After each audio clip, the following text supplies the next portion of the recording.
Hi hello, എല്ലാവരെയും ഓണത്തിൻ്റെ തിരക്കെല്ലാം കഴിഞ്ഞിട്ടുണ്ടാവും അല്ലേ? ഞങ്ങളുടെ തിരക്കും കഴിഞ്ഞുട്ടാ. തിരക്കെല്ലാം കഴിഞ്ഞിട്ട് സാവധാനം എഡിറ്റ് ചെയ്യാമെന്ന് വിചാരിച്ചിട്ടാണ് ഇത്രയും ലേറ്റ് ആയത്. അതുമല്ല വീട്ടിൽ ചെറിയ നെറ്റിൻ്റെ ഒരു പ്രശ്നവും കൂടി ഉണ്ടായതുകൊണ്ട് ഫോൺ ഞാൻ എടുത്തിട്ടേ ഇല്ല. ഇത് തിരുവോണത്തിൻ്റെ അന്ന് എടുത്ത വീഡിയോ ആണ്, അതായത് 5-ാം തീയതി വെള്ളിയാഴ്ചയാന്ന് തോന്നുന്നു. ആ വെള്ളിയാഴ്ച എടുത്ത വീഡിയോ ആണ് കേട്ടാ. ഇവിടെ ജിക്കുട്ടന് കൂട്ടുണ്ട്. ഓൻ്റെ അതേ പ്രായത്തിലുള്ള ഒരു കുഞ്ഞിൻ്റെ അപ്പുറം വീട്ടിൽ. നമ്മളെ വീടിൻ്റെ ഫ്രണ്ടിലും ബാക്കിലും സൈഡിലും എല്ലാം വീട് തന്നെയാണ് കേട്ടാ. അതുകൊണ്ട് തന്നെ ഇവിടെ എപ്പോഴും ആൾക്കാരുണ്ടാവും. എന്തെങ്കിലും ഫെസ്റ്റിവൽ വരുന്ന സമയത്ത് എനിക്ക് ഇവരൊന്നിച്ച് ഇവിടെ വന്നിട്ട് ആഘോഷിക്കാനാണ് ഇഷ്ടം.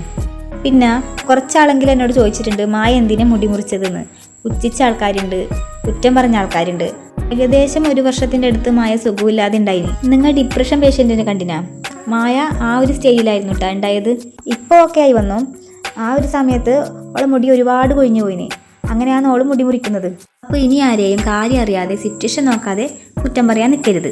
രാവിലെ അമ്പലത്തിൽ പോകുന്നതിന് മുമ്പ് പൂക്കളം ഇടാൻ വേണ്ടിയിട്ടുള്ള കളം ഒരുക്കുന്നുണ്ട്. നമ്മളെ കയ്യിൽ കുറച്ച് പൂക്കളേ ഉള്ളൂ.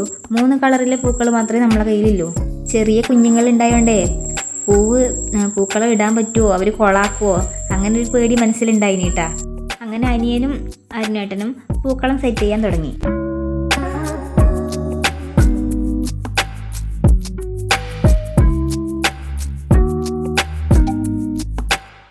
അപ്പോൾ ഇതാണ് ഗൈസ് നമ്മളെ ഫൈനൽ ലുക്ക്. അപ്പോഴത്തേക്ക് ഇത് അമ്മയെത്തി. അമ്മ കുളിച്ചിട്ട് വന്നിട്ട് അമ്മയും പൂവിടാൻ വേണ്ടിയിട്ട് കൂടുന്നുണ്ട്. ഇത് നമ്മൾ മേടിച്ച പൂവാണ് കേട്ടാ. പൂവൊന്നും വേടിയില്ല പറിക്കാൻ വേണ്ടിയിട്ട് പോവാൻ.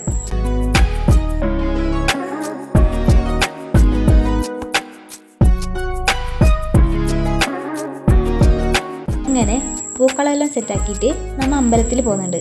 പാറുണ്ട്, പിന്നെ മായയുണ്ട്. മായ മുഖം കാണിക്കുന്നില്ല.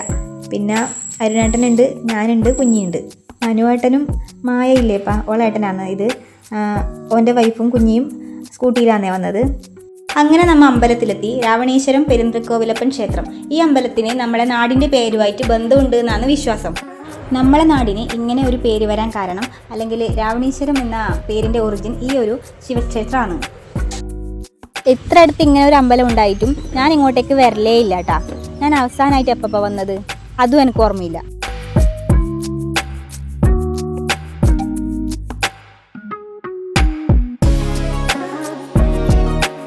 ഈ അമ്പലത്തിൻ്റെ ഒരു പ്രത്യേകത എന്ന് പറയുന്നത്, ശിവഭക്തനായ രാവണൻ ശിവനെ പ്രത്യക്ഷപ്പെടുത്താൻ വേണ്ടിയിട്ട് തപസ് ചെയ്തു എന്ന് വിശ്വസിക്കുന്ന ഒരു ഗുഹ ഇവിടെ സ്ഥിതി ചെയ്യുന്നുണ്ട്.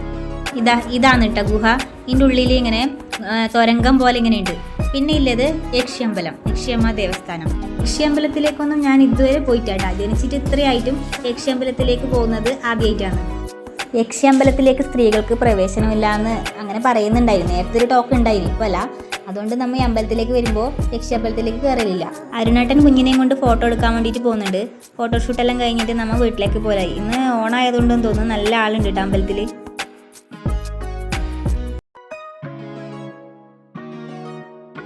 നമ്മൾ വീട്ടിലേക്ക് എത്തുമ്പോൾ അമ്മയുടെ ഫുഡ് ഉണ്ടാക്കുന്ന തിരക്കിലാണ് ഉണ്ടായത്.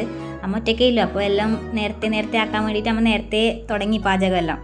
അമ്മയുടെ വീട്ടിൽ നിന്ന് ഇളയമ്മ, വല്യമ്മ, പിന്നെ മാമൻ, മാമി, അവർ കുഞ്ഞുങ്ങൾ ഇവരും കൂടി ഓണത്തിന് ഇങ്ങോട്ടേക്ക് വന്നിട്ടുണ്ടായി കേട്ടാ. എല്ലാവരും എത്തിയപ്പോഴാണ് ഓണം ശരിക്കും ഒന്ന് കളറായത്.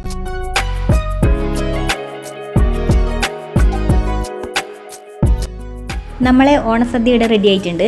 2-3 കറികളേ ഉള്ളൂ കേട്ടാ, കുറേ കറിയൊന്നുമില്ല. അച്ചാറ്, പച്ചടി, അവിയൽ, സാമ്പാർ, ചിക്കൻ, പിന്നെ പായസവും. നമ്മളെ ഓണാഘോഷം ഇവിടെയും കൊണ്ട് തീരുന്നില്ല.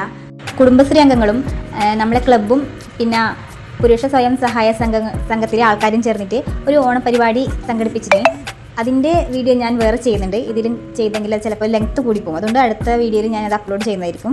പിന്നെ ഒരു വൈകുന്നേരം ആകുമ്പോൾ എൻ്റെ വലിയ ഇളമയും കുഞ്ഞിക്ക് ഓണക്കോടിയും കൊണ്ട് വന്നിട്ടുണ്ടായിനി. അപ്പോൾ ഇത്രയേ ഉള്ളൂ ഇന്നത്തെ വീഡിയോ. ഇഷ്ടപ്പെട്ടാൽ ലൈക്ക് ചെയ്യണേ.